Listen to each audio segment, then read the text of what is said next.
Now I'm joined on the phone by Professor Connell Fanning, and he's going to speak to us about Reading for Change Book Club. Good afternoon, Professor. Good afternoon. So can you tell us, I believe this book club is about leadership, so can you explain how this actually will affect someone's leadership skills? Well, yes. Leadership, as people probably well know from social media and other ways and other places, is pretty much a messy notion. Everybody talks about leaders, leading, leadership, and then we get descriptions of all sorts of traits, characteristics, habits, skills, a big long list that would frighten anybody trying to get through a day's work. What we focus on is how people think. We don't tell people what to think. We don't try to influence them in what they think, but we work with them in various formats, including the book club format, about how they think. So we take them through a series of readings, carefully selected, to increase their awareness about how they're thinking. It circles around. We don't attack leadership directly, so to speak, because that's what everybody's doing, in the sense of you must have these 52 skills or 33 habits or 18 behaviors. And as I say, I think that causes just what we call leadership anxiety. Nobody can hold those kind of things in their head every day. So what we do is we circle around the notion to get people to think about leadership for themselves, to develop their own way of thinking about leadership. So the readings prod them, prompt them, promote thinking for themselves about this issue of leadership and what it means to them particularly. Because unless it implicates the self, unless it gets traction with you, talking about leadership isn't going to have any effect.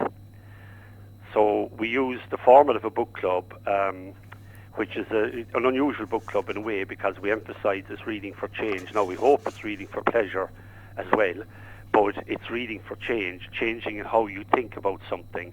And we have selected for the book club the issue of leadership. So when people finish with us, we would hope, and we've seen it happen, that they have a new way of thinking about themselves and about themselves in relation to leadership. I understand you can't obviously talk about some of your clients, but would you have people coming in that maybe from public life or would be seen to already be a leader, that they're coming in just to rehome their skills? Well, not yet is the answer to that. Okay. We've people from all walks of life. Public figures, I suppose, tend to go a different route rather than working on how they think. They tend to go the route of press relations, to put it kind of, I suppose, politely, spin as people normally call it, which is one of the issues we actually tackle in the reading. We've had people from all walks of life. We have farmers, we have pharmacists, we have leaders in the community in that sense, rather than if you're talking about public representatives. So, you see, I suppose, Richard, the difference we would make is that leader or leadership isn't about a job or a post, or, I mean, the example I like to use, and I'm not sure I'm right on the technicalities, but I'm right on the broad point, you know, with respect to Mr. Kenny, I'm not making any particular point about him personally. It's just when he's described as the leader of the country or the leader of the government or something like that, well, or leader of Fine Gael, what people mean is he's holding an office, the office of Taoiseach or the office of President of the Fine Gael Association or whatever it is. These are positions. You know, whether Mr. Kenny, you know, shows leadership is an entirely different question. So we use the word altogether too casually. And I suppose one of the benefits of our reading program is to increase the awareness of how important the words we use are. You know, we've both bad habits in reading, and we grow up with bad habits in language. So we talk with words and we use words, and we actually don't know what we mean by them, but we blather on as if they're common knowledge, what we're all talking about. We're talking across purposes. So a big part of what we do is work through dialogue, and the whole point about dialogue, of course, is not to talk, it's actually to listen. So we emphasize the listening, the really deep hearing of what people are saying. And in that sense, you're relating to other people, you're putting yourself in their position, and that's the big trick, really. The big trick is to really be able to put yourself in the position of someone else And that's where the understanding and the leadership actually begins to arise, because now you begin to get insight into not only yourself but other people. So it's a weasel word, this leader, and we took it on deliberately to confront the fact that it is a weasel word that's used undefined and ill-specified most of the time by people.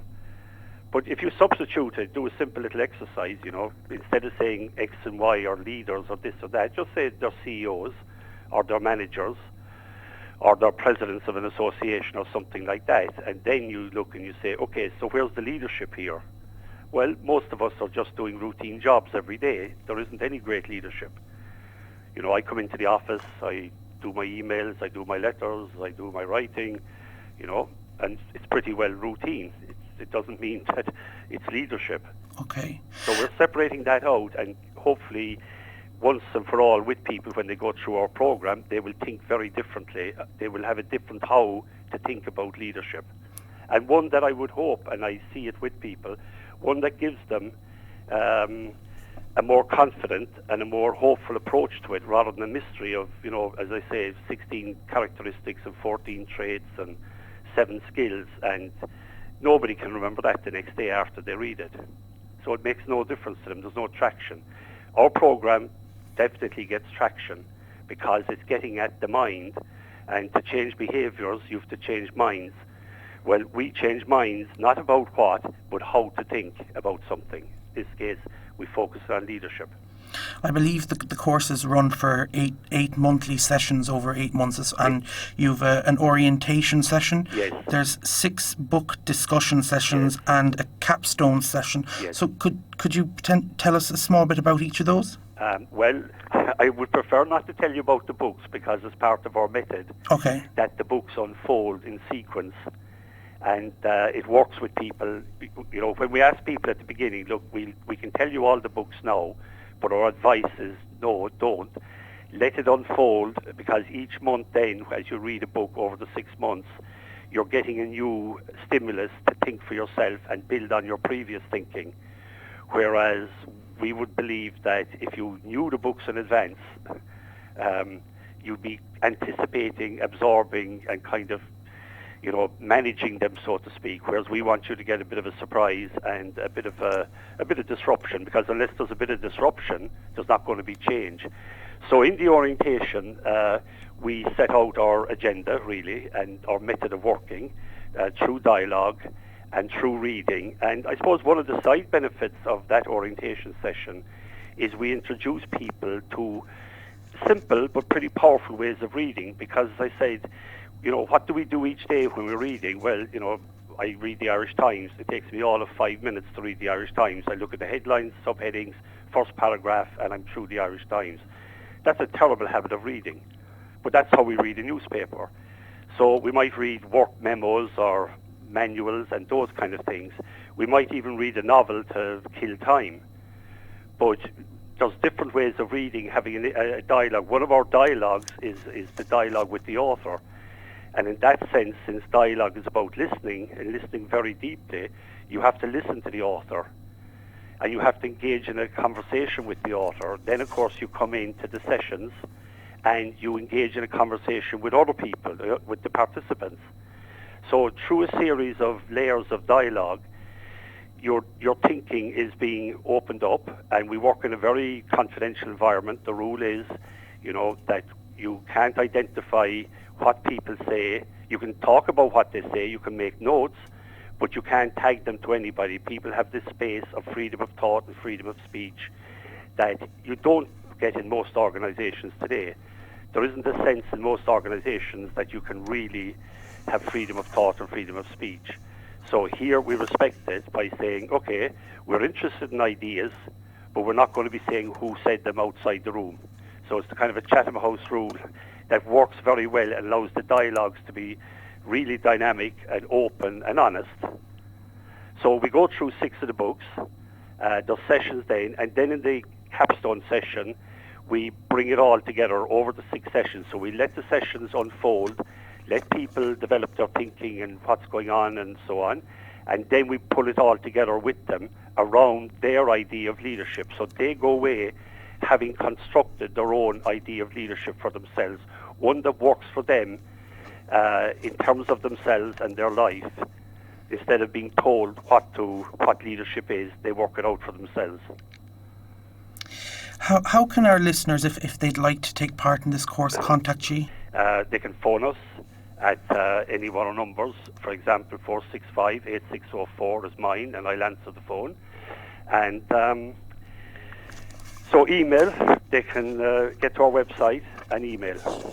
And this course is running from, the orientation session is on the 26th of this month? That's right. It's starting in September, and there's still a few places left. I have to say not many. We do limit it strictly so that the dialogues can be joined in by everybody. Everybody gets a good chance to speak and engage and discuss and listen and talk. And it'll be taking place from 6 to 8:30, and the venue will be University... At the Keynes Centre here in the South Mall in Cork in the city. 13 South Mall. Yes. Professor Connell Fanning from the Keynes Centre, thank you very much for joining us on Youghal today. You're welcome. Thank you, Richard. Take care. Okay, bye.